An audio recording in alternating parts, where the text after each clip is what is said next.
In 1926, in Salem, Massachusetts, a 12-time-old girl named Abigail Putnam wrote in her journal about the terrible events that unfolded over a week's time.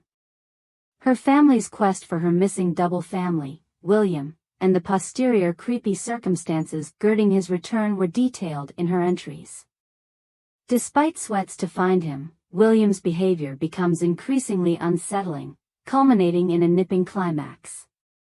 Abigail's journal entries give a haunting account of a family's descent into darkness and tragedy. Monday, August 2, 1926. My double family William faded moment, and we have not been able to find him. He told Mother beforehand in the morning he was going down to the frog pond with his friend Richard, but we questioned Richard and he had not seen him. It's now formally supper time, and it's getting late. Mother and Father went down the road to the McConnell farm to get help in the quest for William. The McConnell family has 2 smelling hounds that should help us find him. Tuesday, August 3, 1926. We could not find William last night, indeed with the smelling hounds. We searched until late in the night, wandering through the timber and crying his name, but no luck. Ma is making goods quick to eat this morning so we can continue our quest. It's now lunchtime. We are in the timberland searching for William. I bring my journal along, and when we sit for a spell, I write down what I can in it.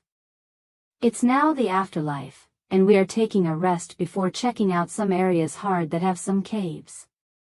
We suppose the smelling hounds have set up William's smell, and we hope they are leading us the right way. Oh my land, we set up William in one of the caves the smelling hounds led us to. We set up him deep in a cave. He was standing up and facing the wall in the cave.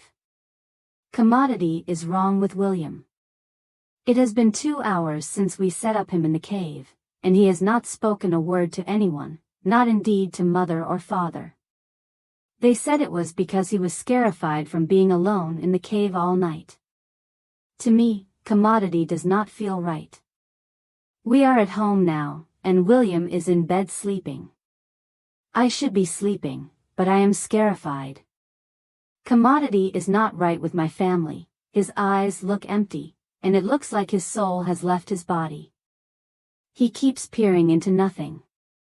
Wednesday, August 4, 1926. I had agonies last night. I woke up sweating and crying. William is awake, but he is sitting on his bed peering out the window. I asked Mother what was wrong with him. She said he demanded numerous days to recover. It has been hours, and William has not left his bed. He has been sitting in the same spot nearly all day, peering out the window. He has not eaten or drunk anything. I am starting to get really scarified. I suppose Mother is too. Mother said she would talk to Father when he came back from working in the fields. Father came home, and Mother took him into their room to speak in private. They have been talking for a long time. I know now she's truly worried about William. Father and Mother ultimately came out of their room. Father went to William's room to try and talk to him. A while later, Father came back and said he would still not talk, so he put him to bed. I want to sleep in Mother and Father's room tonight. Thursday, August 5, 1926. Commodity truly scary happened this morning. We woke up to William screaming. We went to his room, but he was not there. We searched far and wide in the house and set up him outside in the dark. He was naked, had his arms raised up to the full moon, and was screaming. The way he was screaming was the same as it would be if someone was pecking him with a knife. Father picked him up and put him back into his bed. When Father put William down on his bed, William was whispering truly strange goods, and his eyes rolled back into his head. Father said he was going to bring it. Baker henceforth to come to check him. Friday, August 6, 1926. It's 8 in the morning, and Dr. Baker just got there with Father to check on William. Dr. Baker is in William's room with Mother and Father now. They told me to stay outside the room. Dr. Baker just left. he told mother and father that commodity is wrong with him inside his head. He said he does not have any sickness he can find. He said he needs to start eating and drinking water, or he will start to have problems with his body. It's now afternoon time after the croaker left.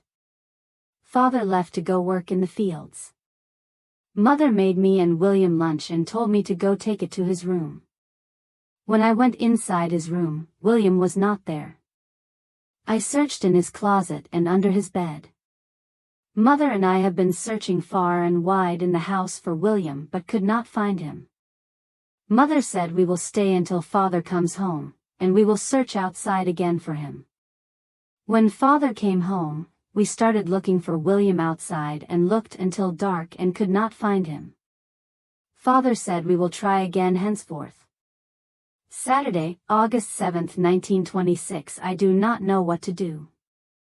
I woke up a moment and went into Mother and Father's room, and they were not there. I cried their names as loud as I could, but they were not in the house.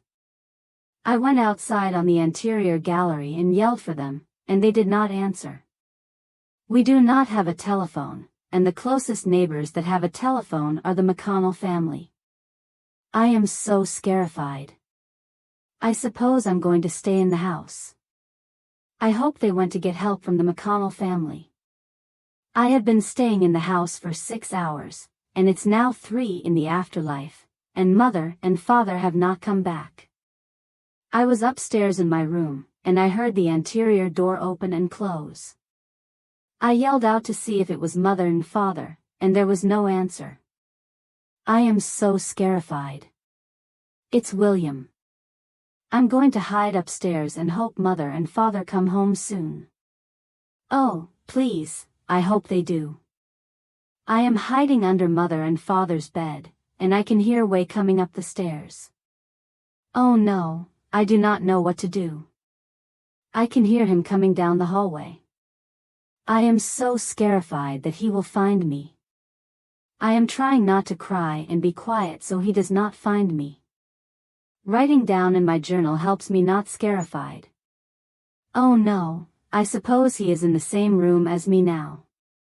End of journal entries.